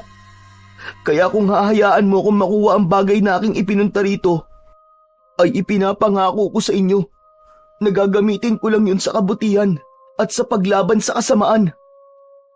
Biglang nawala si Mandaya. Huminto sa pag-ikot ang tubig sa batis. Naghintay ng ilang segundo si Alfonso, ngunit walang nangyari. Nanlambot si Alfonso. Nabigo ako. Hindi ako ang karapat-dapat. Malungkot na kinuha ni Alfonso ang lampara. Tatalikod na sana siya para lumabas ng kuweba nang biglang unti-unting nawala ang tubig sa batis. Tila sinipsip ng lupa ang tubig na naroon. Nang tuluyan ng naubos ang tubig sa batis, ay nakita ni Alfonso ang isang kwintas na nakapatong sa malapad na bato na nasa gitna ng batis. May palawit ang kwintas na kulay puting bagay. Nakakatuwa ang hugis at naisip niya na yun na marahil ang mutya ng buto ng kamelyo. Kinuha ni Alfonso ang kwintas at isinabit yun sa kanyang leeg. Agad niyang naramdaman ang kakaibang kapangyarihan na bumalot sa kanyang buong katawan. Sigurado ako na ito na ang buto ng kamelyo. Maraming salamat po sa inyo, mahal na diwatang Mandaya. Dahil hinayaan niyo po akong makuha to. Nangangako po ako, nagagamitin ko po ito ng naaayon sa inyong kagustuhan. Muli, maraming salamat po talaga sa inyo. Tuluyan nang naglakad si Alfonso palabas ng kuweba. Hindi na siya makapaghintay na ipakita kay Mang Fidel at sa kaibigan niyang si Pepe ang mutya ng buto ng kamelyo. Sigurado siya na matutuwa ang mga yon sa kanyang tagumpay. Nang nakalabas na si Alfonso sa kuweba, ay nakita niya sina Mang Fidel at Pepe na matyagang naghihintay sa kanya. Agad na lumapit ang dalawa sa kanya at bumakas ang saya sa muka ng mga yon nang makita ang kwintas na nakasabit sa kanyang leeg. Nagtagumpay ka, Alfonso! Yan na nga ang mutya ng buto ng kamelyo! Kaya nga po, maraming salamat po kay Mandaya dahil hinayaan niya akong makuha to. At salamat din po sa inyo, Mang Fidel, dahil ipinaalam niyo po na may ganito palang bagay na magagamit ko sa pakikipaglaban sa mga aswang. Ngayon pa lang ay nararamdaman ko ng lumakas ako. Sigurado ko na naramdaman ng diwata ang kalinisan ng iyong puso. Kaya ipinagkaloob niya yan sa'yo. Eh di kung ganun, maaari na tayong bumalik sa baryo natin, Chong. Nako. Humanda talaga sa'yo ang mga aswang na yon. Tama ka, Chong. Ipapakita natin sa mga aswang na yon na nagkamali sila na bumalik pa sa baryo natin. Hangad ko ang inyong tagumpay. Lalo na sa'yo, Alfonso. Ipakita mo sa lahat at sa iyong ama na hindi hadlang ang pagiging kuba mo upang maging isang manunugis. Ano man ang itsura, edad o kasarian ng isang tao, ay kayang-kaya niyang maging isang bayani. Hihintayin ko ang pagbabalik niyo sa aking bahay upang sabihin na kayo ay nagtagumpay. Opo, Mang Fidel. Gagawin po namin yan. At maraming salamat po talaga ulit dahil sinanay niyo po ako. Mang Fidel, maraming salamat po sa tiwala pong ibinigay niyo sa akin. Hindi na nag-aksaya ng oras sina Alfonso at Pepe. Matapos nilang magpaalam kay Mang Fidel, ay naglakbay na sila pabalik sa kanilang baryo habang dala ang malaking pag-asa na muling mananalo ang kanilang baryo laban sa mga aswang. Umaga na nang nakarating sina Alfonso at Pepe sa kanilang baryo. Hindi muna umuwi si Alfonso sa bahay nila dahil ayaw muna niyang magpakita sa kanyang ama. Nanatili muna siya sa bahay ni na Pepe. Nalaman nila sa mga magulang ni Pepe na gabi-gabi nang sumasalakay ang mga aswang sa baryo nila at hindi lang isa o dalawa ang aswang na sumasalakay kundi napakarami na. Labis silang nalungkot na sa loob lang ng ilang araw na wala sila, ay marami ng buhay ang nawala. Mabuti na lang talaga at nagpunta tayo kay Mang Fidel. Ngayon ay sigurado na tayo na may laban na tayo sa mga aswang na yun, Chong. Tama ka, Pepe. Gagamitin ko ang lahat na natutunan ko kay Mang Fidel at ang kapangyarihan ng mutya ng buto ng kamelyo para ipakita sa mga aswang na yun na hindi nila tayo kaya. Pero alam mo, Chong, ngayon ko lang napansin na bagay pala talaga sa yung mutya ng buto ng kamelyo. Para bang itinadhana talaga yan sa'yo? Paano mo naman nasabi? Dahil ba anak ako ng isang manunugis? Hindi. Kasi parehas kayo ng kamelyo di ba? May malaki ring bukol sa likod ng kamelyo. Parang ikaw lang. O di ba? Ang galing kong mag-isip, no? Ah, ganun. Talagang isiningit mo pa ang panunukso mo sa akin, ha? Gusto mo, ikaw ang ipain ko mamayang gabi sa mga aswang? Joke lang naman, Chong. Ito naman, hindi na mabiro. Pero seryoso, Chong. Iba ang pakiramdam ko sa mutyang to. Tamang sinabi mo. Para bang nakatadhana talaga siya para sa akin. Naramdaman ko kagad ang koneksyon naming dalawa nung unang beses ko siyang nakita. Magagamit mo yan para maipakita mo sa tatay mo na kaya mo ring maging kagaya niya kahit minamaliit ka niya. Tignan ko lang kung hindi malaglag ang panga niya kapag nakita niya mga the moves na itinuro sa'yo ni Mang Fidel. Napangiti si Alfonso sa sinabing yon ng kaibigan niyang si Pepe. Aminado siya na isa yon sa mga gusto niyang mangyari, ang makita ng tatay niya na kahit kuba siya ay kaya rin niyang maging isang manunugis at kaya niyang ipagpatuloy ang legasiyang sinimulan nito sa kanilang pamilya. Pagsapit ng gabi ay hindi naisipang matulog ni Alfonso.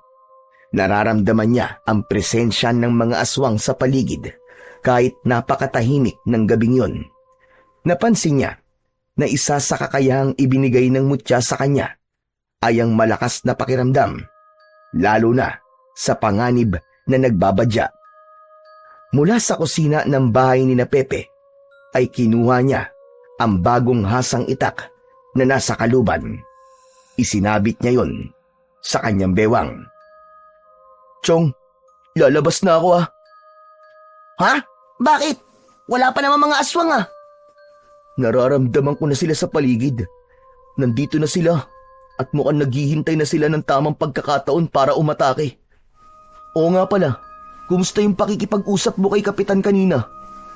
Nako, masamang balita. Ang sabi ni Kapitan ay wala nang may lakas ng loob na makipaglaban sa mga aswang dito sa baryo natin.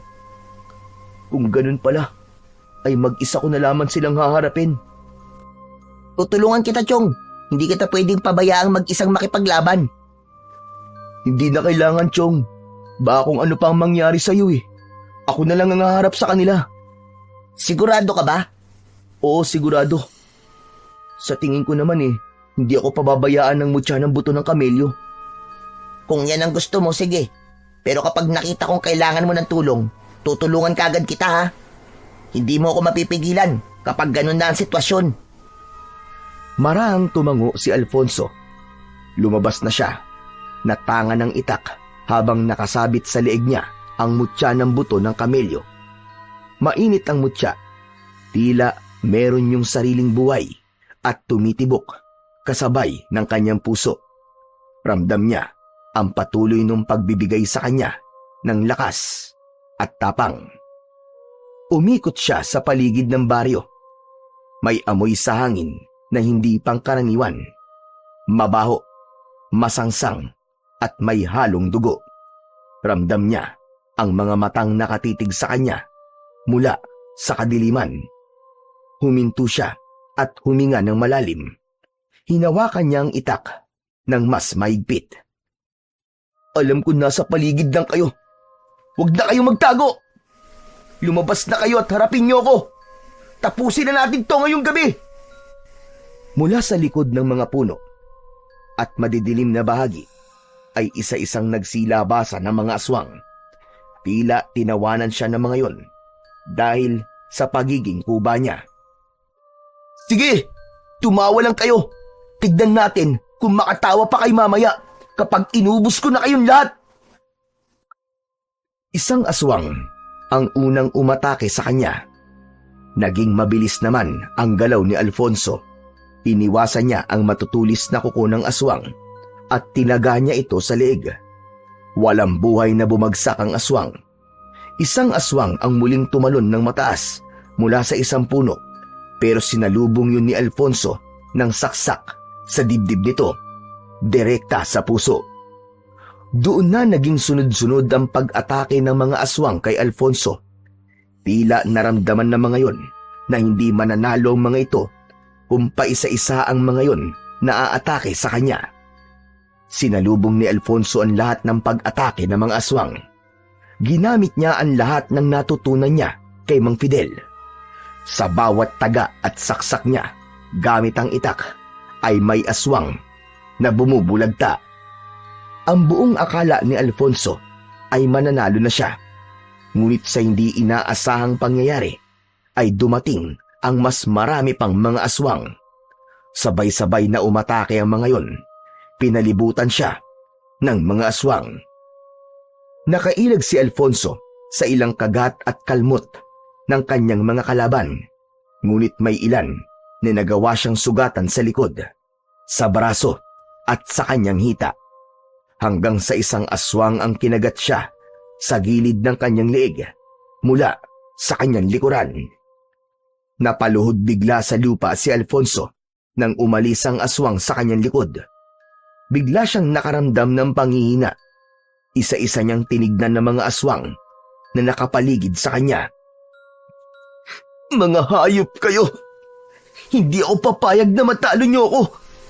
Kailangan niyo malaman na nagkamali kayo sa desisyon niyong bumalik pa kayo rito. Unti-unting lumapit kay Alfonso ang mga aswang na nakapalibot sa kanya. Hanggang isang boses ang narinig niya na muling nagpabangon ng lakas sa kanyang katawan. Mga hayop kayo! Layuan niyo ang anak ko! Tatay! Biglang dumating si Mang Salvador at pinagtataga nito gamit ang itak ang mga aswang na nakikita nito. May iba na walang kahirap-hirap nitong binuhat at binalibag sa lupa. Lumapit si Mang Salvador kay Alfonso at tinulungan siya nitong tumayo. Tay! Tay, totoo po ba to? Nandito kayo para tulungan ako? Oh, pero mamaya ka na magdrama. May mga aswang pa tayong dapat harapin at paslangin. Tara na! Naluluwang tumango si Alfonso. Sabay silang sumugod sa mga aswang. Kahit sugatan si Alfonso, ay mas nag-alab ang kagustuhan niyang manalo sa laban na yon, lalo na't kasama na niya ang kanyang ama. Isa-isang bumagsak ang mga aswang hanggang sa wala nang natira. Puno ng dugo ang lupa. Nakahandusay ang mga katawan ng mga aswang sa paligid. Humarap si Alfonso sa kanyang ama na nasa kanyang tabi. Hindi niya na napigilan ang sariling yakapin ito at napahagulgul na siya ng iyak. Hinayaan lang siya ni Salvador na umiyak hanggang sa kumalma na siya. Kumala si Alfonso sa pagkakayakap sa ama niyang si Mang Salvador at lumuluha niya itong tinignan. Tay, salamat po . Salamat po sa pagtulong niyo sa akin. Hindi ko po inaasahan na gagawin niyo yun. Ang totoo ay kanina pa kita pinapanood. Hinayaan lang kita hanggang sa makita ko na kailangan mo ng tulong ko. Yung galaw mo, kagaya ng galaw ko. Saan mo yun natutunan? Gayong hindi naman kita sinanay. Tay, ang totoo po . Hinanap ko po si Mang Fidel. Yung nagsanay po sa inyo noon na maging manunugis. Siya po nagsanay sa akin ng ilang araw at nakuha ko pa po itong mutya ng buto ng kamelyo sa isang diwata sa kuweba. Ano? Totoo ba yan? Ang mutya ng buto ng kamelyo? Minsan ko na rin sinubukang kunin yan, pero nabigo ako. Ikaw lang pala makakakuha. Ngayon alam ko na ang kasagutan kung bakit nawala ka ng ilang araw. Akala ko iniwanan mo na ako . Ang akala ko, ay hindi ka na babalik. Doon ko napagtanto na mahalaga ka pa rin sa akin at naiisip ko kung gaano ako naging kasamang ama sa'yo sa loob ng napakahabang panahon. Patawarin mo ko, anak, ha? Patawad kung sinisi kita sa pagkamatay ng nanay mo. Tay, matagal na po kitang pinatawad. Maraming salamat po. At naliwanagan na po kayo. Tahan na. Huwag ka nang umiyak.